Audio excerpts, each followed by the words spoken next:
자, 그러면 다음 부동산으로 가볼 텐데요. 자, 오늘 만나볼 마지막 부동산입니다. 자, 여기도 경기도거든요. 경기도 화성시 서신면 광평리에 위치한 토지입니다. 자, 그럼 이번에도 마찬가지로 개요 정보부터 바로 확인을 해 보도록 할게요.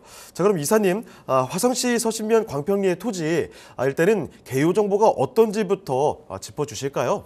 네, 본 물건은 화성시에 위치해 있는 토지다. 이렇게 좀 말씀 좀 드릴 수가 있을 것 같고요. 위치를 먼저 좀 보시게 되면 이 평택 시흥고속도로 이 송산마도 IC에 인접해 있다라고 말씀드릴 수가 있겠습니다. 이쪽 주변 지역, 그 송산 쪽 주변 지역 같은 경우는 화성시 송산면 쪽 주변 지역은 현재 뭐 굵직한 어떤 호재거리가 상당히 좀 크게 진행되고 있는 곳 중에 한 군데다라고 이제 말씀 좀 드릴 수가 있겠고요. 대지 면적은 약 한 312평 정도가 나오는 토지다 이렇게 좀 보시면 될 것 같습니다. 용도가 상당히 좀 좋죠. 이 계획관리 지역에 위치해 있는 토지이기 때문에 용도 자체가 상당히 좀 좋은 그런 물건이다라고 말씀드릴 수가 있겠고. 이게 도로에 인접해 있습니다. 또 이제 삼거리 코너, 사거리 코너가 아니라 이 삼거리 코너에 위치해 있고 송산과 바로 연결되는 곳에 직접적으로 연결되는 곳에 위치해 있기 때문에 추후에 어떤 토지에 대한 어떤 기대감이 상당히 좀 큰 그런 물건이다라고 정리해 드릴 수가 있겠고요. 현재 지금 지목은 답이지만 계획관리 지역에 위치해 있기 때문에 토지에 대한 어떤 기대 상승에 대한 기대감이 상당히 좀 좋다라고 이제 말씀드릴 수가 있겠고 매매가는 약 한 7억 정도입니다. 약 한 312평에 7억 정도면 평당가로 얘기하면 약 한 200만 원 정도가 좀 넘는데요. 이게 이쪽 주변 지역에 전체적으로 이 개발 제한 구역으로 현재 일단은 묶여져 있습니다. 이유는 뭐냐면 단기적으로 토지에 대한 기대감이 상당히 좀 높다 보니까 일단은 개발 제한 구역으로 묶여놓은 상태거든요. 이것만 이제 잘 끌고 나가시게 되면 추후에 어떤 그 높은 어떤 기대감을 갖고 있는 토지다라고 정리해드리겠습니다. 자, 그러면 토지 특징에 대해서도 정리해 주시죠. 네, 본 토지 같은 경우는 대지 면적이 약 한 1031평방미터, 약 한 312평 되는 계획관리 지역에 있는 지목이 답인 토지다라고 말씀드릴 수가 있겠고요. 옆에 이제 건물이 보이시죠? 요게 이제 1층에 CU하고 이제 음식점이 들어가 있고 위층 같은 경우는 현재 지금 원룸 형태로 구성이 되어져 있는 그 건물입니다. 근데 요 내용을 좀 파악해 보니까 약 한 천에 한 50만 원 정도의 월세를 좀 받고 있습니다. 근데 주변 지역도 그렇고 이쪽 주변 지역에 방이 없습니다. 방이 없을 정도로 월세가 좀 잘 나가고 있다. 이렇게 좀 보시면 될 것 같고요. 이렇게 똑같이 건물을 지으면 이렇게 지어지는데 이게 좀 길쭉하다 보니까 가설계를 띄었을 때 양쪽 도로 폭을 하나 가운데 놓게 되면은 두 개의 어떤 건물을 지을 수 있다라고 이제 정리해 드릴 수가 있겠고요. 그 앞서 사진으로 보시다시피 왕복 2차선 도로에 접해져 있습니다. 또 그 상거리 코너변에 위치해 있기 때문에 어떻게 보면은 그 1층의 상가를 꾸며놔도 고객 확보가 상당히 좀 용이하다. 이렇게 좀 정리를 해드릴 수가 있을 것 같아요.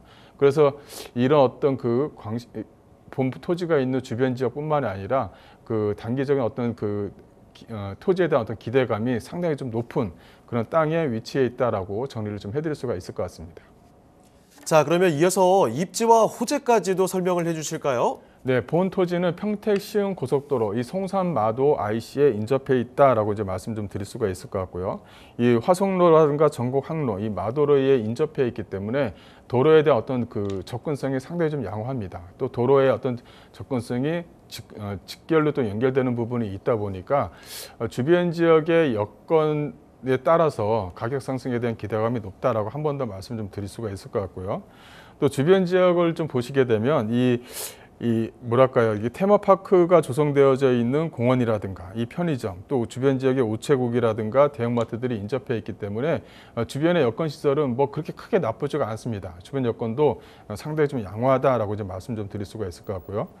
또 이제 주변 지역 자체가 이 산업단지들로 잘 꾸며져 있습니다. 이 전곡 산업단지, 전곡 해학 산업단지, 일반 산업단지들이 위치해 있고 또 이제 화남 산업단지라든가 장해 산업단지 등 이 주변 지역의 산업단지들도 잘 연결이 되어져 있습니다. 그러다 보니까 주변 지역 자체가 천에 50만 원 정도의 월세를 받고 있어도 방이 없을 정도로 임차인들이 그만큼 풍부하다라고 이제 말씀 좀 드릴 수가 있는 거고요.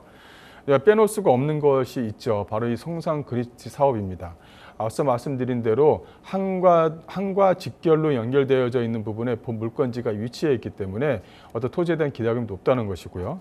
이 송산 그리시티가 현재 좀 잘 진행이 되고 있습니다. 국제 테마파크뿐만이 아니라 양쪽으로 해서 지금 현재 서측, 동측, 이렇게 남측 이렇게 나눠서 현재 좀 진행을 하고 있고, 여기 같은 경우는 아파트만 들어오는 것이 아니라 많은 산업단지 또 유통단지들도 계속적으로 좀 들어오는 그런 지역에 위치했습니다. 그러다 보니까 토지에 대한 기대감이 높습니다.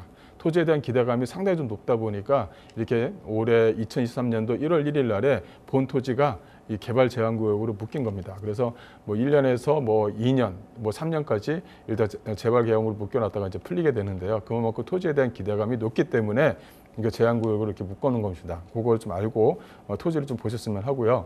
일단은 또 하나의 호재는 이 서해산 송산역, 요게 이제 2023년도 개통 예정입니다. 현재 좀 공사가 한참 좀 진행 중에 있기 때문에 송산역의 어떤 개발로, 송산역의 개통으로 인한 호재거리도 좀 작용하고 있다라고 말씀드릴 수가 있겠고요. 또 이제 2035 화성도시 기본계획을 좀 보시게 되면 이 송산 도심 쪽 주변 지역을 이 도심으로 이렇게 만들어 놨습니다. 그래서 계속적인 도로와 교통이 이 본 토지 쪽 주변 지역으로 계속 활성화가 된다라는 것을 그림으로 좀 보실 수가 있겠고요.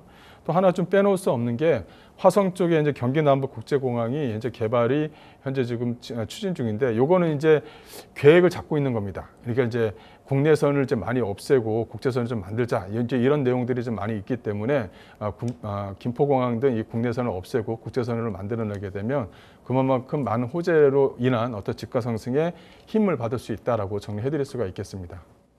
자, 그럼 마지막으로 가격 전략까지도 살펴주시죠. 네, 본 토지는 약 한 312평으로 구성이 되어져 있고요. 매매가는 약 한 7억인데 평당가로 따지게 되면 200만 원이 조금 넘습니다. 그만큼 안정적인 토지다라고 이제 말씀드릴 수가 있겠고, 요거는 계획 관리 지역에 있으면서 현재는 답으로 지목이 좀 되어져 있다라고 말씀드릴 수가 있겠고요. 대출은 약 한 2억 5천만 원에 실투자금 약 한 4억 5천만 원으로 가져갈 수 있는 토지입니다.